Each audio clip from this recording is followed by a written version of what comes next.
Today on Work at Life, we're going to be discussing happiness. Is the pursuit of happiness something we should strive for at work? Is it even achievable? And have we defined it for ourselves? Join us. Welcome to Work at Life. This is a show for everyone who believes that work should be just as fulfilling as life outside of work, and that the way to get there is through building more human workplaces. I'm Maddie Grant, a culture designer and co-founder of a culture consulting firm called Propel, and I'm your co-host alongside my fabulous friend Sanja Licina, an organizational psychologist heading up the workforce division at Question Pro.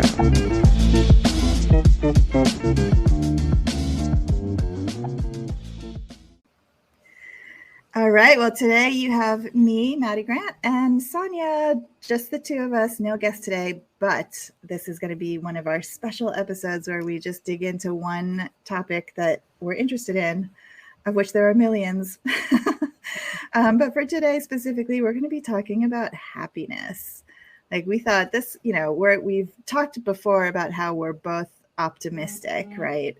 And we thought, maybe we can dig a little deeper into some of the related kind of concepts around that. And, happiness, being happy at work. Should we try to be happy at work? Is that a thing that is something that we're supposed to do? Have we even really thought about what it means, what it looks like? Is it the same kind of things for everybody? Lots of swirling questions. So as always, let's kick off with a data point. Yeah, thanks, Maddie. And actually, interestingly enough, August is Happiness Month. So that was one of the reasons why we brought this topic up to the forefront, because if it's something that deserves a whole month of recognition, and again, like Maddie was saying, it's an area that's really near and dear to our hearts. We thought we better do an episode on it because there is a lot to say. Yes. And so to Maddie's point, before the session, we were chatting a little bit around happiness, and like Maddie was saying, at work. But is it something that's really separate? Is it something that, I'm really happy at life, but I'm miserable, or a life outside of work, but I'm really miserable at work?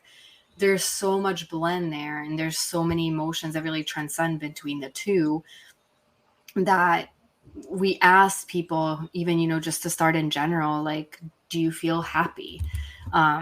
Or how often do you feel happy?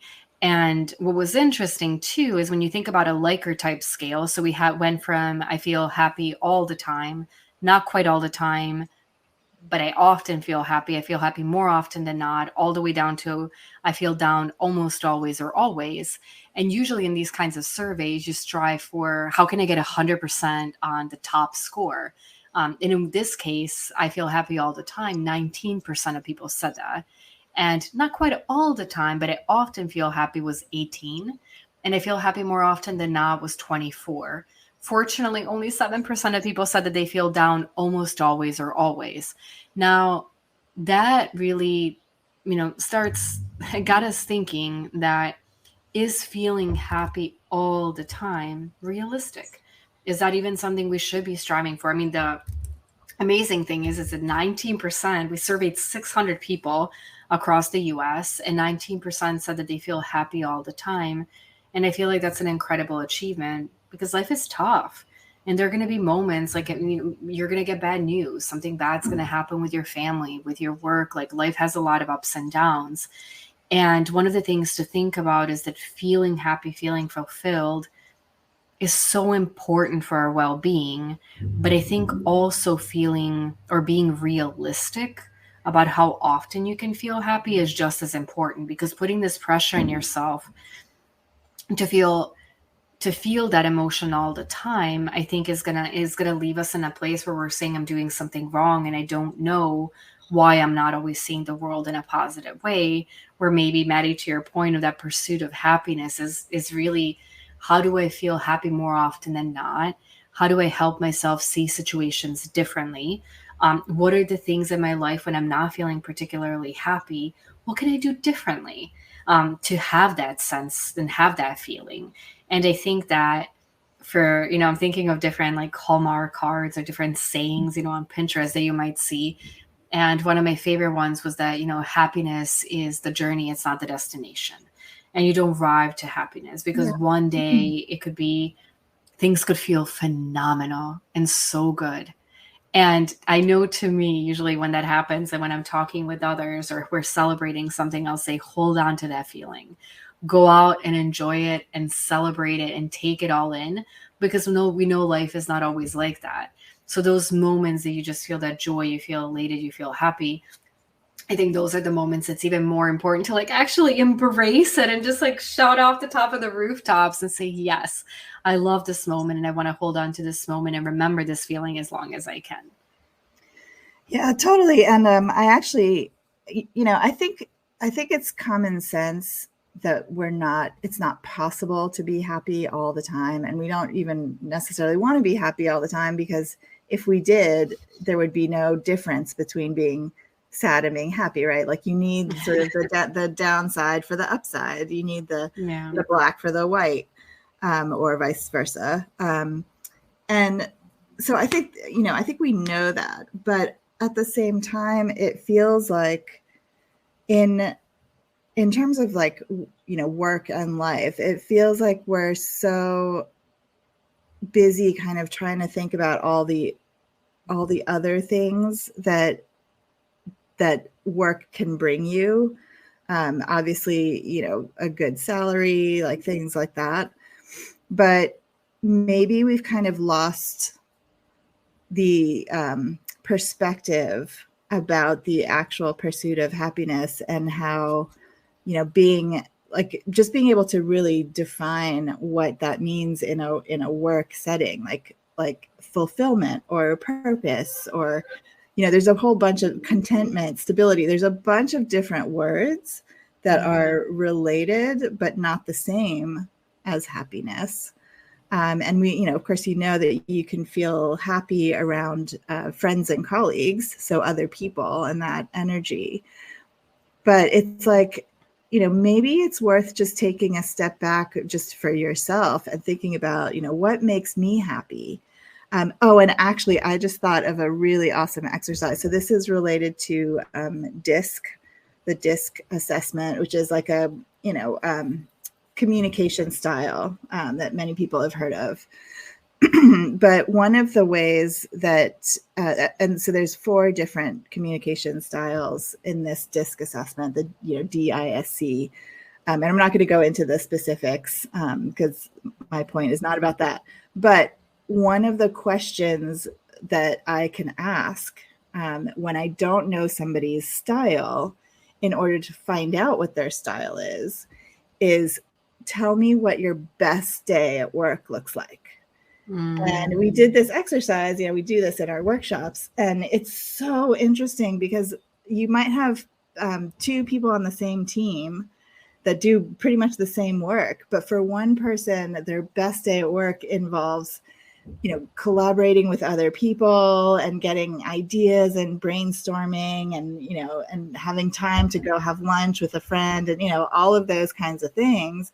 But for the their colleague on the same team, their best day at work is being able to focus, having no interruptions, checking things off their to-do list, feeling like they've finished their day, having accomplished a bunch of things.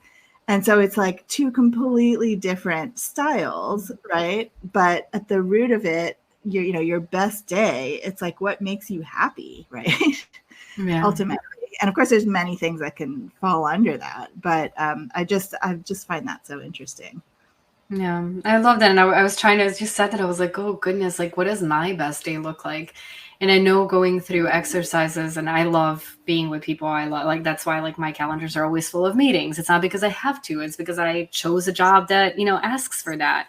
And it's interesting because I wonder sometimes if, depending on where we are, maybe it's in our career, maybe it's just like in our mental state too, if that can change a little bit. If you're, maybe you're going through a phase where, you just launched a big project, or you wrote a book, or you published some research and you want to communicate that out to the world and you want visibility for it. And that's what really drives you. Or that process of getting there where you're saying, right now my mission is to finish. I've only written a dissertation. Maddie, you're the expert on books, but I imagine that, it's sitting down and going through that process and saying like, I need to get into the flow of writing. I want to focus. I want to feel all those different emotions. And so that's like going from a micro day to like maybe a more macro scale, that what makes us happy changes at different points in our career. And that's why I think that I love that you brought up that exercise, because it's so important for us to every once in a while take a step back and ask ourselves that, because what could happen is at one point in our career, there could be something that we absolutely love and absolutely energizes us. But then that shifts because maybe we got enough of that, or maybe we got enough experience, or maybe we got exposed to something else that we like even more. So having those like self-reflection moments, maybe, I don't know, like once every 6 months, once a year, maybe you find out like, no, like still the same things make me happy and energize me. Or you might find out like, wait a minute, I've been structuring my days in a way, for what fulfilled me 5 years ago, but I feel like a different person today. And that can actually help you start to think around like, maybe even not only, again, structuring your day, but like, what do I want my job to focus on? Well, and that's totally happened to me, because a few years ago, I used to do a lot of public speaking, and, I'd be out at conferences and traveling all across the US, particularly, and even some other countries, but just a lot of conferences and crowds, and, and I'm fairly extroverted. So I did love that. And I love hotels, and, but then I realized that, my kids my son is in college now, and my daughter has 2 more years of high school, and like the clock is ticking in terms of time spent at home with them, and I was like, you know what, I don't want to travel anymore. And this is all pre-pandemic, when we were all forced to not go anywhere for 2 years. But, even before then, I greatly reduced my speaking calendar. And it doesn't mean I'm not just as interested in talking about the things that I talk about and talking to other people specifically about those topics, but I just wanted to do it in a different way, and I didn't want to be away from my house and my kitties and my fish and my children. And so I just, like, my partner Jamie and I, he's the one who's now like back out on the road, actually. But way before the pandemic, we'd kind of split the work up that way too, and I'd started reducing my time out there. But it's funny, because there's similar things, like I was saying, that I love to do that still involves talking to people or whatever, but it's like the format of how that happens has changed, that makes sense. And I think I love that, like, you did that self-reflection to realize what it was. And then I know one of the things we were talking about when it comes to happiness, and if someone's like, oh, I wish I felt happier more often than now, like, what can I do? There are many things, but one of the things you and I talked about was communication. And I love that you brought that up with Jamie, to say, hey, I had the self-reflection moment. And then you were able to have that conversation and say, in our business partnerships, these are the things that we want to accomplish. And this is how each of us shows up today. But I would like to change that. I would like to change that in this kind of way. What does that mean for my role? What does that mean for your role? And I think even, that it's for you as an entrepreneur, that makes a lot of sense. But I think, goodness, it maybe makes even more sense, like in a more traditional organization setting, where you have a manager that also maybe manages, 5, 10, 20 other people, and being able to really, have, it's maybe not even just confidence, but I realize the importance that when you start to think about something and something shifts, how do you say that? How do you openly say that to somebody? Hey, I still love my job, and I love what our mission is and what we're striving towards. The way I'd like to contribute, I think is different. Like, I think I can contribute much more effectively in X. And sometimes it's maybe just our passions or what we want to accomplish career-wise. Like you were saying, I mean, public speaking is not easy. It takes a lot of practice. It takes showing up. And maybe you also partly, your kids was a big personal thing. And I think transparency in the workplace about that is important. Also, maybe it's something you've in a way mastered and thought, hey, like, this was important to me. I really enjoyed it. I feel like I'm pretty good at it. I'm kind of ready to challenge myself with something else. Like whatever that reason is, and it's going to be unique and different for every person. But once you have the clarity on it, to be able to say it to those around you, because more often than not, people are going to be supportive of it. Very rarely is it, even if you have like a more traditional manager, they're going to say, no, you have to do that. Because a lot of people know if you force somebody to do something that they don't want to, either they're going to be bad at it or they'll leave because they have other options. So it's having that conversation around what is it, what do I feel like makes me happy, and trying that. And maybe sometimes like you'll be elated, and maybe sometimes like you could have gone and spent time with your kids and like, get me out of the house. Like, too much quality time. This is not like exactly what I had in mind. And that's okay too. Like it's okay to like test things. But, yeah. But also like to me, it's not just about like skills building or the, career path. Like these are topics we talk about a lot on this podcast. But I think the idea of bringing happiness back into it is not really something I don't think that managers really ask their direct reports, in those annual review performance meetings. It's about, what are you trying to achieve? What are your like career objectives? Like if you're lucky, you can design that the way you want, but do they really ask like what makes you happy? And maybe if they did, you would get actually more authentic answers, maybe. Yeah. Well, and that I think aligns really well to your point, like what we've been talking about with empathy, compassion, and like, what are the questions that you ask people? And I would say there's a huge correlation, causation between what you love to do and what makes you happy and how good you are at it. But it doesn't mean that like you just look at a person in your team and they're like, oh, they're really doing this well, then it must be what makes them happy. It's still really important to ask that outright. But I'm hopeful that as we're talking about these like, more human workplaces and more authentic conversations and somebody bringing their whole self to work, that these performance review conversations or just ongoing coaching or one-on-ones are going to change. And that also like a lot of what we've talked about in the show is like employee-led X. So what's the manager's responsibility and what's the employee's responsibility? And I'll continue to stake, claim that it's both. It's not just one way or other for whatever it is. And so it's for a person also like really kind of grabbing like the, ownership of their future, ownership of their happiness. And if they have a manager that's not outwardly asking them, like in a way, can they like manage up? I don't know if that's the right best way to say it, but if somebody's not asking it to say like, hey, I just worked on this project. Thank you for, giving me really great feedback. Wow. Like that kind of work really fulfills me and really makes me happy. Do you think we'll have more projects like that? Like I'd love to volunteer to do something like this. Or I just worked with a marketing team on X and I've never worked with marketing before. And I didn't realize how much I would love it. So I don't want, I'm a pretty big proponent of not putting everything on employees and saying like a manager doesn't need to ask. Absolutely. But I do think as we continue to work towards changing all the dialogues in the organizations, that it can certainly like that kind of conversation can come from both ways. Yeah, totally.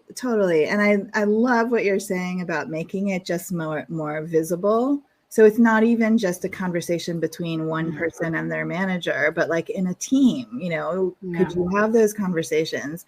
And it makes me think of like if people knew what everyone on their team, what made other people happy, like I feel like there could be some really amazing new results from that. Like you're saying, trying new things or having different people do different kinds of things and discovering that they really love to do those things.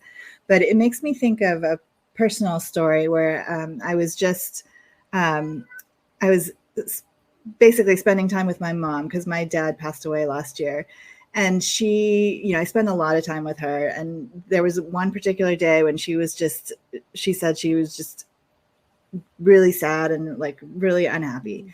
But it was one of those things where I was like, she's just going to sit there and just be, in the depths if I don't do something, right? Because of course, there's like a regular level of sadness after you lose someone. But this was like, I just really felt like I needed to do something. And all I did was I went over there and I took her to my community garden, and we spent a couple of hours with our hands in the dirt, and that was it. And she said she felt so much better afterwards. But it's like, for some reason, this little anecdote just makes me think of, if you knew like what made your team members happy, like individually, and you're all working on some big project, and things are getting stressful, like each one of us individually could think of something to like break you out of stress, because I do think that people, like, stress is like contagious. If you're all like just venting to each other about all the things that stress you out, some of that like releases stress, but some of it creates more stress. Yes. Right. You know what I mean? So if instead, we all had some knowledge about like little things that we could do, or especially if it's one person in particular who you can tell is just really overwhelmed and, dealing with whatever, and you could just do something small but meaningful that just like lifts them up, because it's exactly the right thing that that they enjoy or whatever. Like, it just opens up some possibilities, I think. Absolutely. Well, and I hope, like, I'm thinking as you're talking about, of course, surveys, because that's what my mind is in every day, and like how traditionally companies will think about like engagement and productivity, diversity and inclusion, well-being. But I've yet to really see like a happiness line, and then see like how does that correlate and relate to everything else. I think that could be a really interesting set of items to start to include, and like how do you get to that? How do you measure that? And also I think what would be great is that, again, when you think about maybe a manager, they have likely a revenue number or a goal number of number of new features and functionalities they have to release, or like how many bugs they need to fix depending on their role. And very rarely is anything like team satisfaction really a part of that, or team happiness a part of that. So like, I think the more we're able to quantify and show how all of these things relate numerically, I think that the easier it'll be to start to have that conversation at scale. So my wheels are kind of turning, like, what could be a few items that we could start to, like, not necessarily a whole happiness survey, but potentially even just a section, because then it'll be particularly interesting to see how it relates to some of these outcome variables for those analytical minds that, need a little more convincing, maybe, that this is like a column we should include. Well, and I have to mention, so I wrote a book called with Jamie called The Non-Obvious Guide to Employee Engagement. And in that book, we talk about how engagement is not about happiness. It's about feeling successful in your work. But if you can put the pieces in place, the infrastructure in place, the processes, whatever, to help your employees feel more successful, then you'll get happiness as an outcome. So instead of trying to get happiness, like, oh, let's put in a beer fridge and everybody will be happy. Yeah. No, let's make our people, feel successful in their work, fulfilled in their work, and then there'll be, happiness will ensue. So it's related to what you're saying about the happiness scale, because if you can measure happiness as an outcome of doing the right things, out in the workplace, then, I think that could be a great measure. It's not the goal. Like you said, it's the journey, it's the outcome, it's the expression, right, of like good energy at work. Yes, absolutely. And I know one other thing we wanted to touch on a little bit was taking risks as a way to pursue more happiness. And recently we had Dr. Candace Steele Flippin on our show, and she wrote a book as well, and she highlighted how do you approach risk taking? And especially, she was saying for women, it can be particularly even more challenging than for men. And she said that it was really good to practice taking risks in situations that are not as like high stakes. Like, so you kind of like start to like practice, how do you take risks? How do you negotiate? So you strengthen that muscle that when you want to take a big bet, it doesn't throw you off as much. And I think, to me, I've taken, it's really weird because as a person that would describe herself as completely risk averse, whenever I talk about myself and reflect on my career, I think like, well, wait a minute, I left a really great job in Chicago with the same company to move to London in a lateral move because I wanted to live in a different country. And I left that really great job in London to move to Argentina because I fell in love with someone. I was still in the same, company, but so I'm like, oh, those are like those calculated risks. And I think it's important to think about, they don't always have to be so big, but sometimes when we're thinking about our happiness, and again, going back to saying what was important to me at one stage in life, what's important to me at another, I've definitely gone back and through in those risks being somewhat personal and professional, and taking maybe a professional risk that could have maybe a tougher, challenging impact on my personal relationships, or taking a personal risk, which was more foreign to me even, that would have an impact on my professional relationship. Like my most recent one was joining Question Pro. And so I joined, it was about 21 months ago now, but who's counting? It's been almost 2 years. And I remember when Vivek, the founder of the company, reached out to me in the middle of the pandemic, asking me if I wanted to join and run this business remotely, while I was still at home, but I was working for an Argentine company and I'd been there for a while and I had a pretty good position. But I loved what he was telling me about. And I was like, oh gosh, like, I took a step back and I said, what are the gains? Like, what could I gain out of this and what could I lose and what's bigger? And it was, I think the gains and what could have come out of it were so like, I felt happy thinking about it. I felt like if I can make this kind of impact, if I can do what he hopes that I can do, that'll be phenomenal for me. And for me, like my happiness, a lot of it comes from making other people happy. And, to go into a role that I can have direct impact on that, like potentially millions of people who work in different organizations to improve culture. But it was also like going back to our communication and negotiation. It was communication with my partner and saying, I'm going to take this risk. Like, how are we financially? How are we emotionally? What is this going to look like? Maybe not what does it look like if it really succeeds, but because that's not a no-brainer, but what's our worst case scenario? And so I think, again, maybe that was a bigger move, but it was a very calculated risk. And I know that, if it didn't work out, our family would have had money to eat and we would have been okay. It would have maybe been different if that's not the case. But for people to go through that thought process, and it could be something as big as a career change or a job change. It could be something as small as, now where a lot of us are deciding where do we work? How do we work? We need to tell our employers that. Mm-hmm. But thinking about that and stepping outside of our comfort zone, and I get that there's always a chance that things won't work out. And there's always a chance that risk, in hindsight, will be like, wow, maybe it wasn't worth taking. But there's also that saying, I feel very like Hallmarkish today. Like it's right. It's like you'll regret more chances that you didn't take than those that you did. And so how do you, think about it smartly, boldly? But I don't know. That's something that's been very much on my mind. So when we're thinking about this pursuit of happiness, I was like, we need to plug that in because I hope people, take a moment again based on this and think about like, is there a risk that I've been wanting to take, but I've been, too nervous, and why, and what could be the, ups and what could be the downs.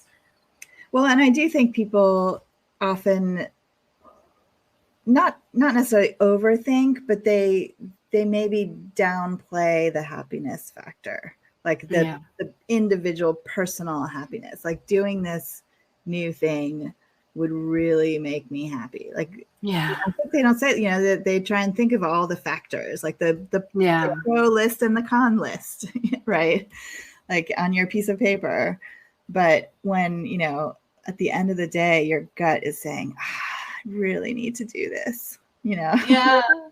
So maybe we're just saying like, trust that a little more, or understand it a little more, like define what it is that gives you that gut feeling, Yeah, because it is like so much of it is that if something is going to make you happy, if it's going to make you fulfilled, like what you're going to put into it. And again, like we talk, I don't want to downplay finances. I get that it is really critical for our survival. It's what puts roof over our heads for most of us. It puts food on the table. But I've also seen enough data that, people taking a position just for the finances, even now, sometimes in the short to midterm, forget long-term doesn't work out because your heart's not in it. And it's like, maybe it's too stressful and it's a challenge, or you're doing something where you're like, I just don't like, morally, I don't align with this, or it's not where my passion is, or for a million different reasons, like the financial factor is just not enough.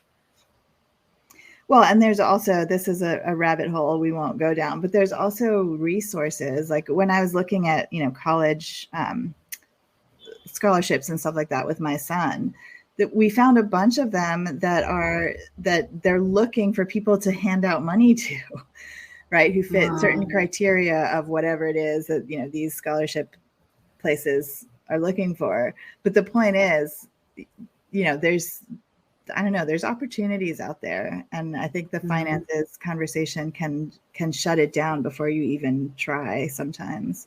Yeah, absolutely. Well, this was a fun conversation. I hope for more than just me and Maddie, and for those who were listening. I think the pursuit of happiness is so important. I think it's good for our hearts, our souls, our minds, everything's interconnected. We talked about well-being in the last episode, but it doesn't work in isolation. So in celebration of August Happiness Month, I hope everybody listening to this podcast takes a moment, reflects, thinks about what is it absolutely that you love in life, and do more of that. And what do you want to try? Do you think you'd love, and give it a shot, take a risk. Thank you all so much for joining us and listening. And thank you, Maddie, for an incredible conversation. I had so much fun. Thank you, Sanja. We'll see everybody on the next podcast.